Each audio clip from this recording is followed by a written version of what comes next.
It's time for the Wednesday circuit. We hit every single FCS HBCU and we kick it off with Tennessee State.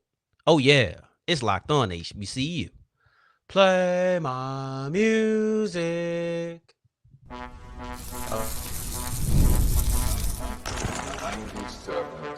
You are Locked On HBCU, your daily podcast covering HBCU sports.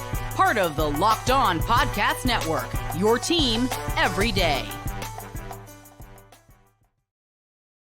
What's going on, family? Welcome back to another episode of the Locked On HBCU podcast, your number one daily one-stop shop for everything HBCU athletics, Monday through Friday, part of the Locked On Podcast Network, your team every day. And I, of course, am Darian Gray, a.k.a. the Mouth of the South, Texas Southern alum and former TSU Herald Sports editor and current contributing writer at USA Today's Saints Wire.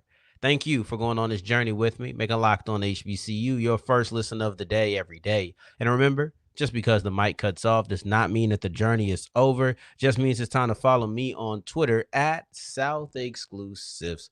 Starts with an S and ends with an S. Today's episode is brought to you by Game Time. Download the Game Time app, create an account, and use the code LOCKEDONCollege to get $20 off your first purchase. It's HBCU circuit time, baby. We're going to hit every single school. We're going to hit every single conference. We're going to hit all of our independents, and we're going to divide the SWAC into two sections, the East and the West. But we're going to kick it off with Tennessee State plus the SWAC West, and that is the big-time loss that Tennessee State had versus UT Martin. This was a conversation that we had on yesterday's episode about how they had pivotal mistakes. I want to come in and reinforce this. Tennessee State lost by 7 points. They were either entering or already in scoring position on 3 separate drives, all of which ended in a turnover. This does not count the turnover on downs at the end of the game. But they had a fumble, an interception, and then another interception. Those 2 interceptions came inside the 20-yard line. These mistakes cost them the game, and it also may have cost them a chance at the Big South OVC title, because if you're looking at not only the one game, but you're also looking at the big picture. The big picture comes in when you're looking at the standings. Tennessee State comes in at 4th. Not too bad, right? 4th with a couple of games left. You can come back from that. The problem is 3rd place beat them, 2nd place beat them, and 1st place is undefeated and comes to town at the end of the season. This just doesn't feel like an advantageous position. Now, let's reverse the results of last week. Let's say that Tennessee State does beat UT Martin. Well, now UT Martin has 2 losses. Tennessee Tech already has 2 losses no matter what. That doesn't change. And Tennessee State is sitting here at number 1, or excuse me, with 1 loss. And they're only a game back from number 1 with that game at the end of the year. If Tennessee State would have won this game, they would have controlled their own destiny. But because they didn't, because Tennessee State lost to UT Martin, they also lost control of their own destiny. They now need help in a good amount of it. And really, with the way that Southeast Missouri has been playing, it doesn't feel like that much help is on the way. Now let's get into the rest of our teams, and that is the SWAC West. Zay Tease It. I told you. I like this Tease It kid. I do, and I always have since the first time that I seen him play.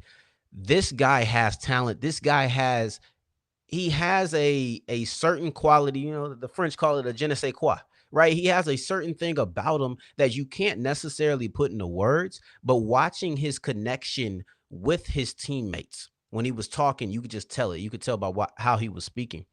That's what I enjoyed too.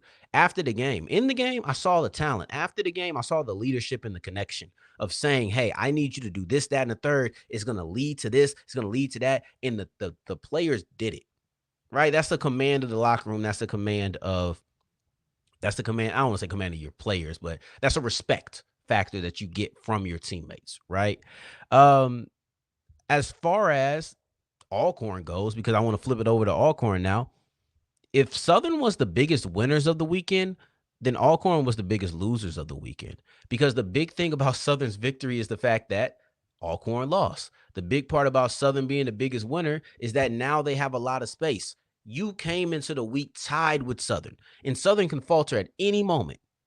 They could falter at any moment. And if they did, all you had to do was keep winning. The problem is you lost. So now you need Southern to falter twice. Because I don't think there's anybody, because you play TSU if you're Alcorn. I think Alcorn also plays UAPB.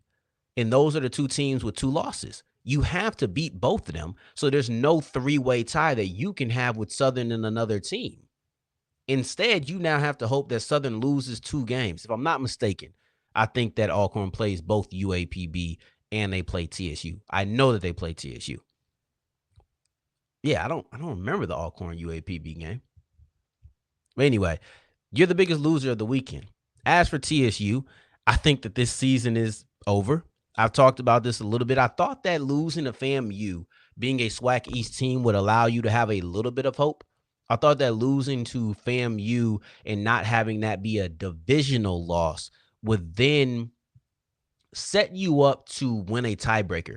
I don't think that you're really set up to win to even be in a tiebreaker. When this season is over, if TSU closes this season strong, the game that they're going to look back on and kick themselves is that Southern loss. You're not supposed to allow this blocked punt. You're not supposed to allow them to come back. That game was yours to lose and you lost it. It was at the end of the game, maybe not coming into it, but at the end of the game, that was your game to lose and you lost it. If you close strong and you end up 1-2 games back, you're going to look at that Southern loss and say, dang, because if I would have won that game, I have one less loss. Southern has one more loss, and we're in a completely different situation where I do win a tiebreaker. That one game could really change the whole trajectory of the Texas Southern season. As for Grambling, speaking of trajectories, Jesus Christ, it's amazing how far that Grambling has fallen. It's amazing how much different I see Grambling in this week opposed to right before SWAC play started. When they beat Jackson State right before SWAC play, I already had a good amount of respect for the Jackson State Tigers, right? When they beat Jackson State, I said, oh, Grambling's for real. Their defense is very productive. They know how to get a lot of turnovers. This is what they do. I haven't been impressed with the offense since. Grambling was 3-1 entering SWAC play. They are 1-4 in SWAC play. The absolute downward trajectory that they've had, because they were cruising up, and then as soon as SWAC play hit, right there, they formed a mountain, constantly moving up, then a steep drop down. That is an amazing drop to me. I'm so surprised by that. If you would have told me 30 days ago that Grambling would be at the bottom of the SWAC West, I would have said no way. Did you see what they just did to Jackson State? That's probably a little bit more than 30 days prior, but you get the point. As to Prairie View, they almost gave it up, man. They almost gave it up to Mississippi Valley State. And I'm telling you right now, I wanted them to lose, not because of anything PV related, but because I really wanted to hear the Mississippi Valley State student broadcast. I genuinely did. I'll save that.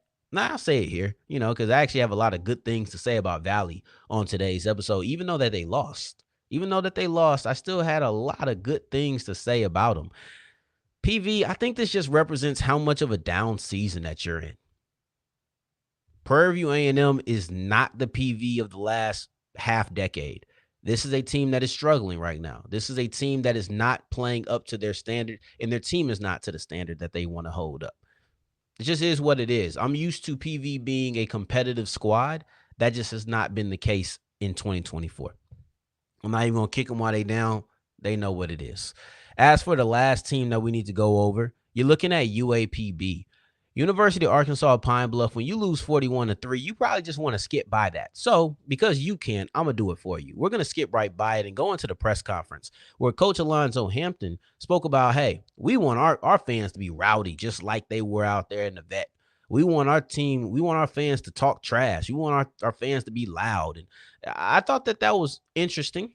I hope that it wasn't taken wrong.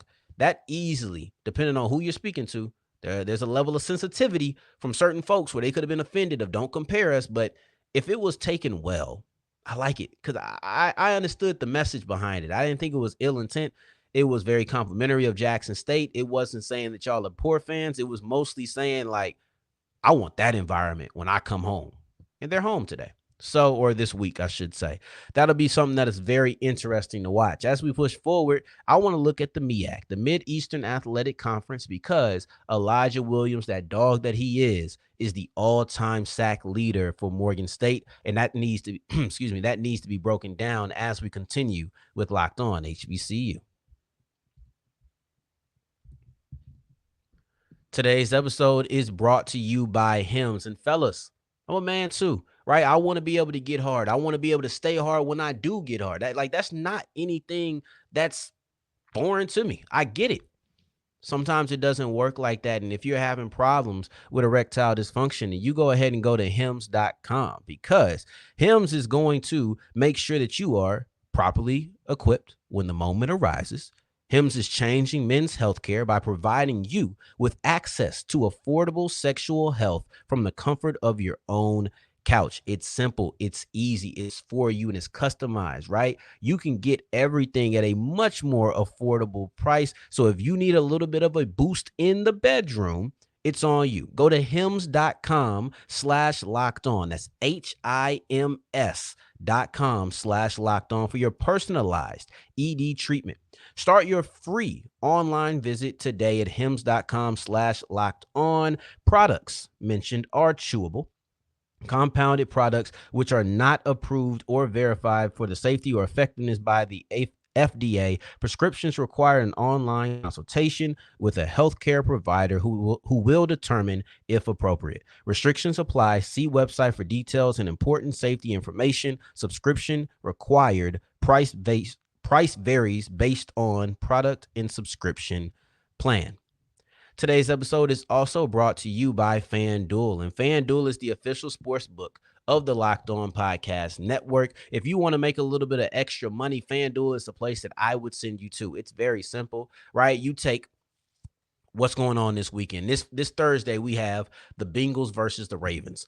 Can the Bengals get over the hump? Can they beat the Ravens, something that they don't typically do when Lamar Jackson is playing? Can they get over the hump of beating a good team, something that they have not done this year? If you think that they can, all you have to do is go to FanDuel.com. If you think that they can't, then you go to FanDuel.com. Lamar's been playing out of his mind, as has Joe Burrow. This will be a very fun quarterback matchup. It's something that I know I'll be seated for on Thursday, and hopefully you can make a little bit of money while doing it. Go to FanDuel.com, and if you put down $5 and you're new to FanDuel, you get $150 back in bonus bets to make your time even more enjoyable. Go to FanDuel.com and make every moment more.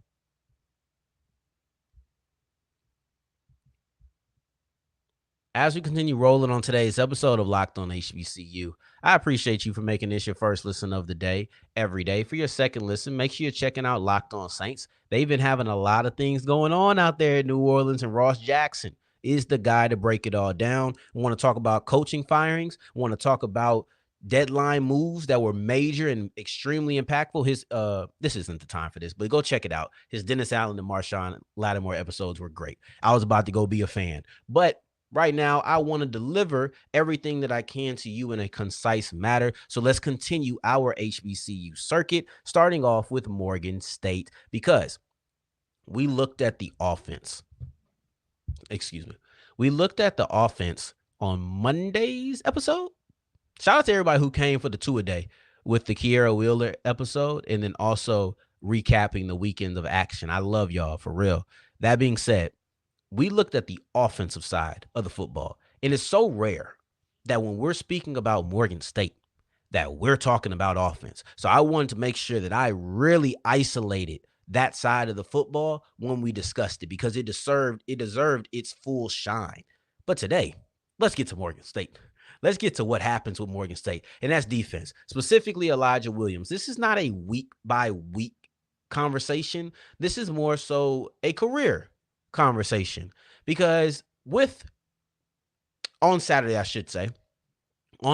Elijah Williams became the all-time sack leader in Morgan State history. What makes it even more impressive is the fact that he's gotten sacks on the inside. He's gotten sacks on the edge.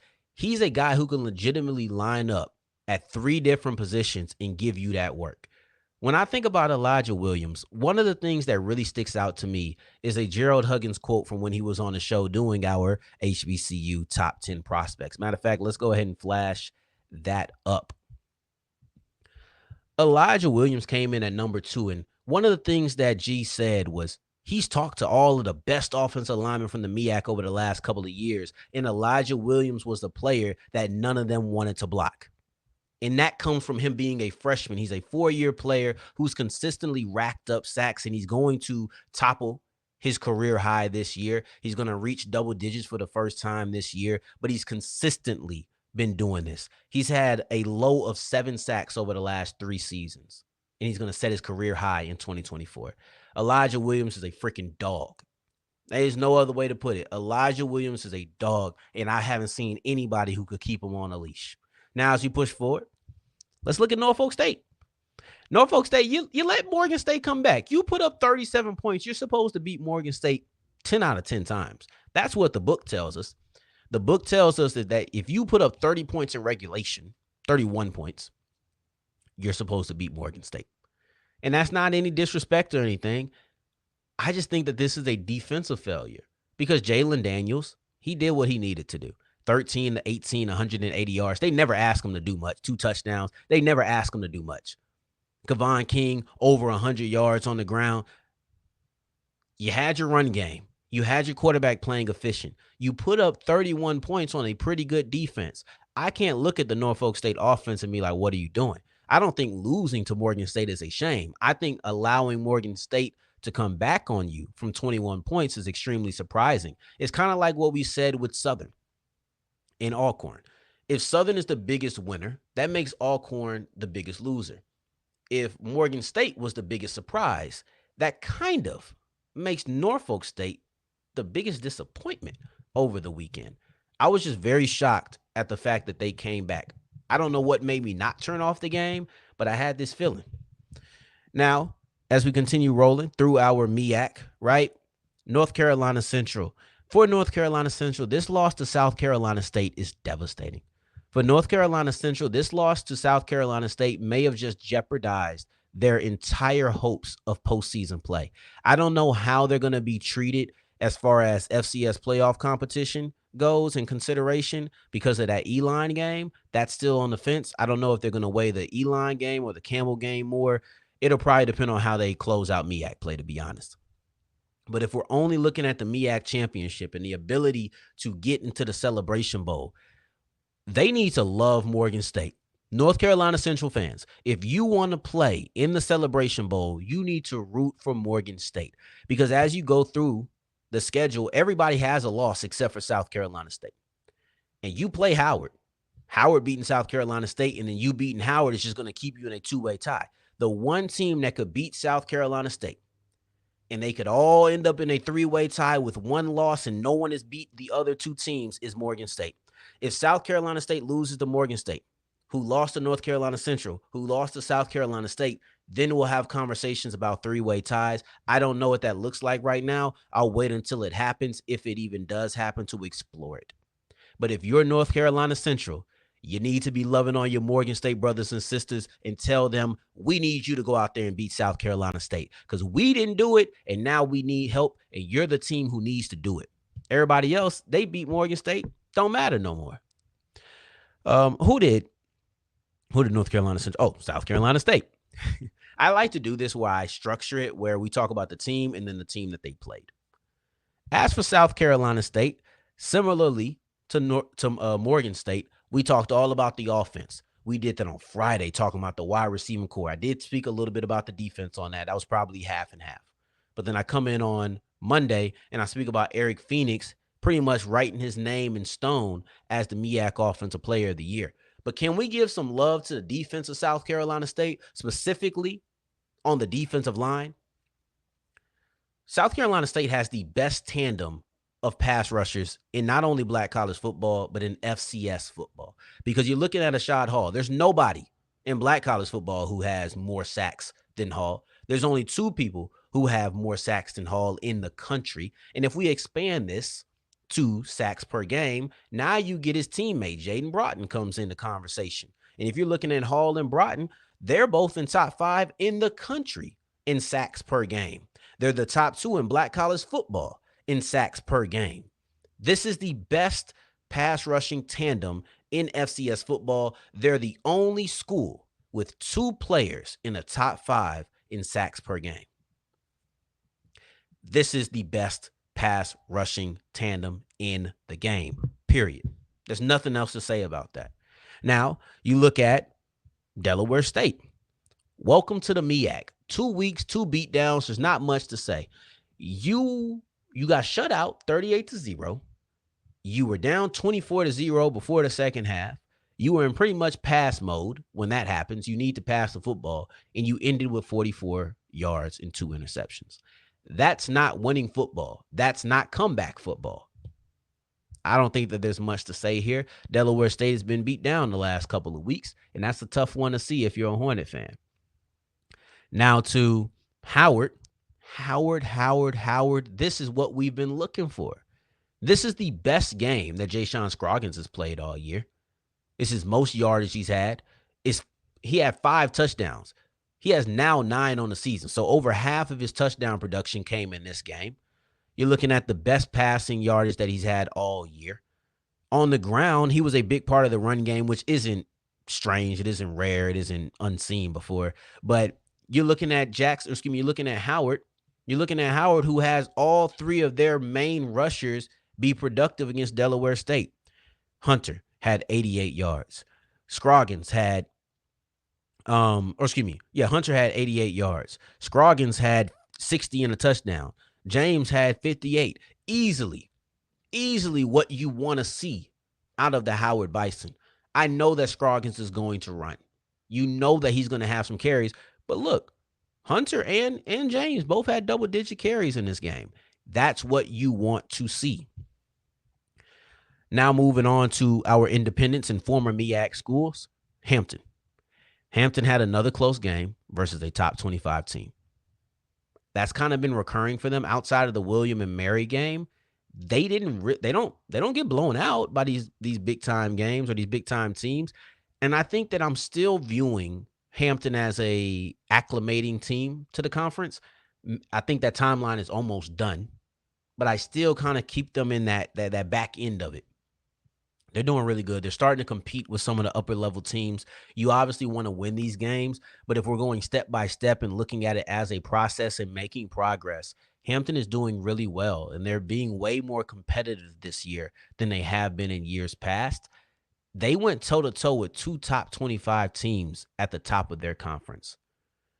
Got to show some love there. If we're talking about close games, though, you're not talking about North Carolina A&T. They played William and Mary, and granted, William and Mary blew out Hampton too. But a week after feeling like you made some defensive strides, all of that hit the fan. You allowed 40 points. I'm not going to bag on North Carolina A&T too much. It is what it is. It is what it is. And right now they're not playing good football. We'll see if that can turn around at some point. It's not going to be this year. But we'll see if we'll see if that turns around. Hampton began to become competitive. A&T could do the same. But right now, they just look dead in the water. Let's not talk about teams who are dead in the water too much. I want to talk about JSU because I love what Jackson State is doing this year. It's very impressive, and it needs to be highlighted more. Even though I spoke about it briefly on yesterday's episode as well, we'll do it in more detail as we continue with Locked On HBCU. Today's episode is brought to you by ZBiotics, and ZBiotics pre-alcohol probiotic drink is the world's first genetically engineered probiotic, invented by PhD scientists to tackle rough mornings after drinking. Here's how it works. When you drink, alcohol gets converted into a toxic byproduct, and it's the byproduct, not the dehydration that leads to the rough morning. ZBiotics pre-alcohol drink has a enzyme that breaks down the toxic byproduct to make sure that you have a much better morning. Now, every time I've had prebiotic, pre-alcoholic drink, I've noticed the difference the next day. Even after a night out, I can confidently plan on saying I'm going to do something in the morning. I know I'm going to get it done because I had my Z-Biotics. So if I were you, I would go to zbiotics.com/locked-on-college to learn more and get 15% off your first order when you use Locked On College at checkout. Z-Biotics is backed with a 100% money back guarantee. So if you're unsatisfied for whatever reason, you get your money back. Today's episode is also brought to you by Game Time, and Game Time is the only place that I go for all of my tickets, right? Let's say I was in Philadelphia the other day, and I said, I'm going to go ahead and go on Game Time to see what the Sixers prices are looking like. And I decided not to go just because I wanted to do other things in the city of Philadelphia. But these were some good prices that almost made me change my mind. I said, I'm going to go to the Rocky statue. I'm going to go to anyway. But the point is, no matter where I am, even when I'm not at home, I'm still using the Game Time app to find what's going on in whatever area that I'm at. It's not just about where you're locally at. Sometimes you want to have spontaneous fun on a vacation. You're not sure what to do. You're sitting in the hotel room. You go ahead and pull out your cellular device and you open up the Game Time app. If you're new to Game Time, download it right now, create an account, and use the code LOCKEDONCollege. When you do that, you get $20 off your first purchase, and you'll see all of the features that'll keep you running back. So go ahead and download the app today.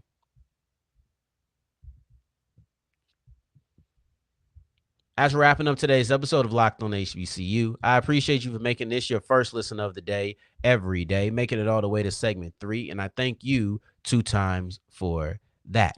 Thank you. Thank you. Let's continue our HBCU circuit because as we're rolling, the SWAC East in Jackson State is at the head of it. Or we're going to look at the SWAC East in Jackson State is at the head of it. JSU handles business, and that's what I love. I love the fact that we have this thing at Texas Southern for all the incoming freshmen, and it was called TCB, and it stood for taking care of business, where you just got everything done early. That's what Jackson State does. When they come in there, they take care of business. They don't play around. They say, okay, we got Bethune-Cookman, we have UAPB this week. We're going to go ahead and knock them off 41-3. We are not worried about them. That's what I love about JSU. Do that every single week, and you'll have a fan in me because I like great teams who come out and show you that they're great, even in matchups where you're not looking for their greatness. And that's exactly how I would describe Jackson State. As for Mississippi Valley State, we're going to keep it in the because I don't think any SWAC East team played another SWAC East team. Not the first time all year. I think every SWAC West team, I think every SWAC game was a West versus East matchup. Anyway, as for Mississippi Valley State, for the first time, Valley played in a one-score game. And honestly, they could have taken it to OT, but things happened. But I love the fact that they didn't want to go to overtime. They said, we're going to go win this game. They scored a touchdown and were down 1 point and said, we're going for 2. And I don't think that the refs got it right. When they said that there was a holding call, I don't agree. I think that that should have been let go. I think that that was too close, and that was kind of knick-knack, or what's called nitpicky. Excuse me, not knick-knack, paddywhack. It was a little nitpicky. That's what it was to me. Now, you end up getting that holding call. You said, all right, I don't want to go for it from 12 yards out. Like, that's not what I want to do. Instead, I'm going to kick the field goal, and you get a bad stinking snap. I really do think that Valley's cursed sometimes, right? Like, plays like that where you feel like, oh, we have all this momentum. We're about to get it done. And you have a stinking bad snap. You don't even get to take it into OT. That sucks. That was a rough blow, and I genuinely felt bad for them. But I still have a lot of good things to say because I enjoy the fact that they dropped their nuts and said, we going for it. We don't want to go into OT. We want to go win it. Why didn't they do it after the holding? Because that would have been dumb. That would have been a dumb call, in my opinion. They made the right call after the penalty, but I like the attitude nevertheless. As for Bethune-Cookman, they had their first SWAC win at home this year. Right. And shout out to Cam Ransom because he came in for Luke Sprague, who had a really nasty hit. I hope that he's okay. I didn't check to see what the update on him was. But Ransom came in and had the best day, the second best day by a Bethune-Cookman quarterback. And he toppled the 190 that he toppled the 190 that Luke Sprague had last week.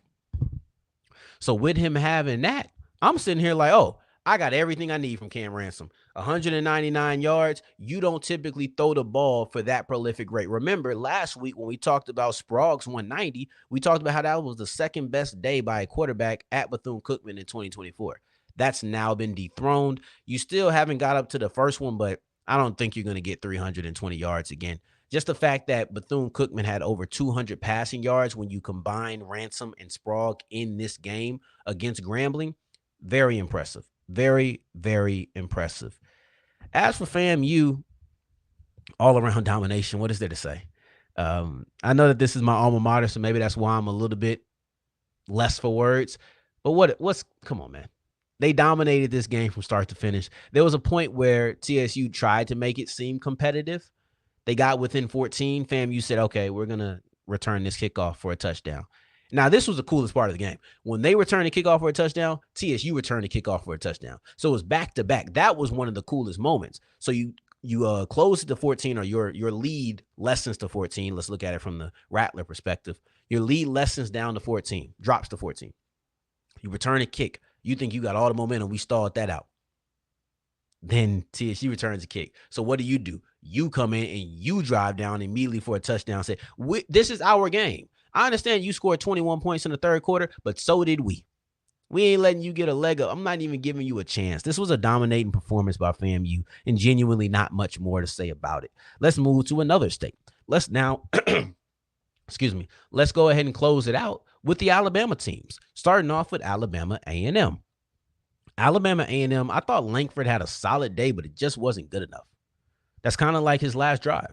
His last drive was solid, but it just wasn't good enough. You got down to the 29-yard line, and you weren't able to close out, partially because of time, but also when you get the ball with 1 minute and 12 seconds, the way that teams play you is a little bit different.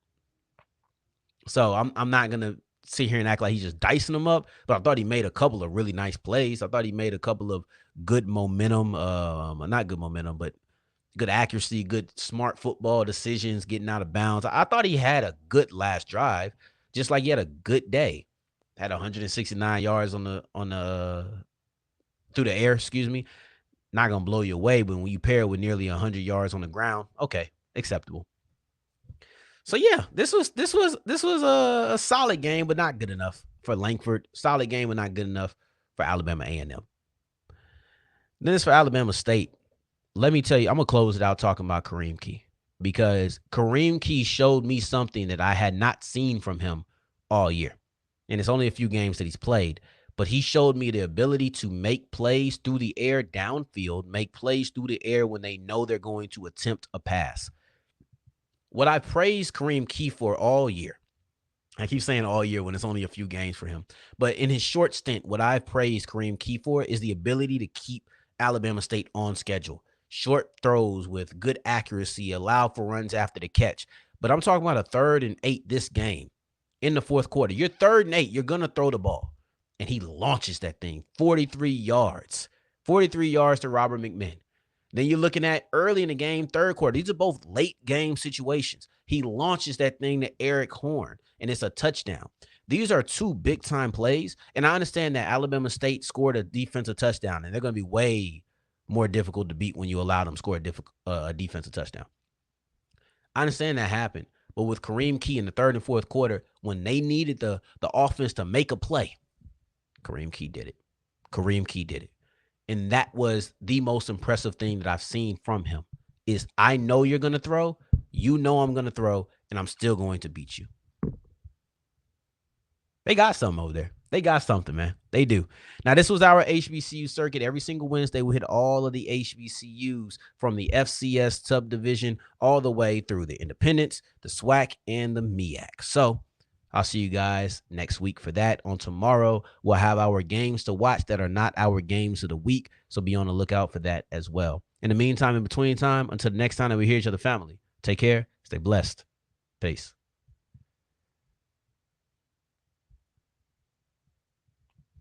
One who don't give a fuck.